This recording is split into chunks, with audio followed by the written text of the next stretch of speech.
السلام علیکم خواږو پښتنو تاسو ته پته چې نن د عمران خان رهایی کېده خانه کومه کیس چې و تاسو ته پته د ډېر وخت نه روان و عمران خان پکې 20 ورځې په جیل کې ویستې کله به یو ورځ نیټه کوله کله به امجد پرویز نه و کله به یو قصه و کله یې ځان بیماره و لیکن نن بیا فیصله راغله چې عمران خان دې رها کړی شي لیکن بل طرف ته بله قصه یې پکې راویسته سایفر تاسو ته پته ده سایفر دی چې شی دا هغه د راز خبرې دي چې هغه خلک چاته نه کوي هغه کوډ دی که تاسو ته پته وي عمران خان چې په اخرنۍ جلسه کړې وه او هغه خط یې چې پکې کومه ښودلی و دا اوس په هغه کیس کې څه دی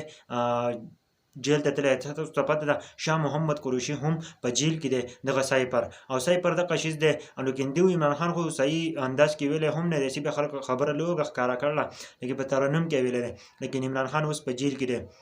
عمران خان د دغې د وجې نه به اوس سبا پیش کېږي سبا 30 تاریخ دی نو که بیا ملګرو په عمران خان باندې ډېرې غټې مقدمې دي که تاسو ته پته وي د 9 مۍ په ډېرې غټې مقدمې دي د دهشتګردۍ مقدمې پې دي 3 په دهشتګردۍ مقدمې دي تاسو سوچ وکړئ عمران خان چې کله په جیل ته نه وتلی د هغه نه مخکې به 10 کیسونه له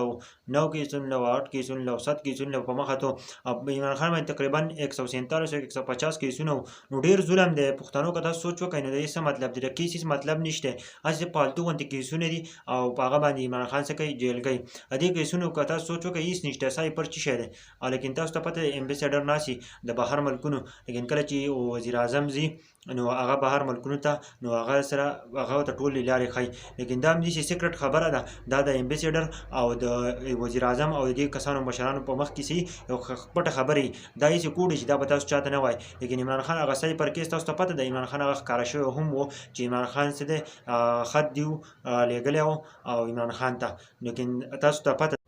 د پی ټی آی چې څومره ورکران دي خفه کېږئ به نه انشاءالله عمران خان به سبا د خیره سره کېدای شي چې آزاد شي پته هم نه لګي او انشاءالله را ازادي که تاسو سوچ وکړئ عمران خان باندې ډېرې غټې مقدمې دي که نه ډېرې زیاتې غټې مقدمې پې دي هغه یو کیس ختمېږي نو بل یې پې جوړ کړی یو پې کیسونه نه دي په سوونو کیسونه پې جوړ کړي تاسو ته پخپله پته وي چې 150 او 120 دومره کیسونه دي نو ځکه انشاءالله کوشش به وي چې سبا به عمران خان آزاد شي د پی ټی آی څومره ورکران دي نو ورخطا کېږئ مو انشاءالله عمران خان به خامخا ازادېږي او راځي به او دوی به داسې دچکه ورکوي که نه چې دوی به بیا یاد ساتي او که داسې کړی دی چې دغه لاډ لا بیا څه شو معطل شو لیکن اوس هم کیس پاتې دی لکه چې معطل یې کړو لکه وخت دپاره د وخت دپاره لږ ختم کړو نو شهباز شریف هم کړی دی لکه زه سوچ وکړم نو دا څنګه قصه روانه ده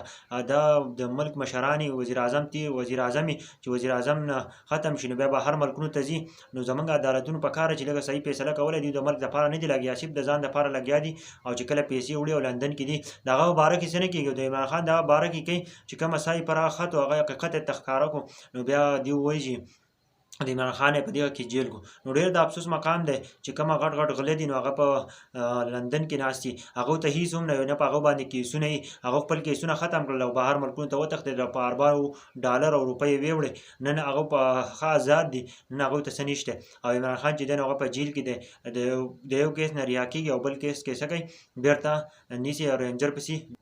تاسو ته پته ده ملګرو ډېر زیات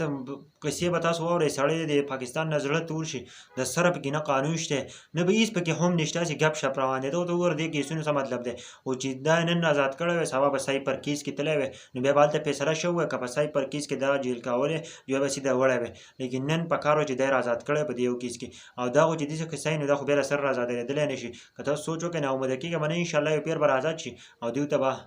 په اسمان کې ستوري وښایي نو چېرته اوسئ ژوندي اوسئ ملګرو دا ویډیو ورسره زیاته نه زیاته شیر کړئ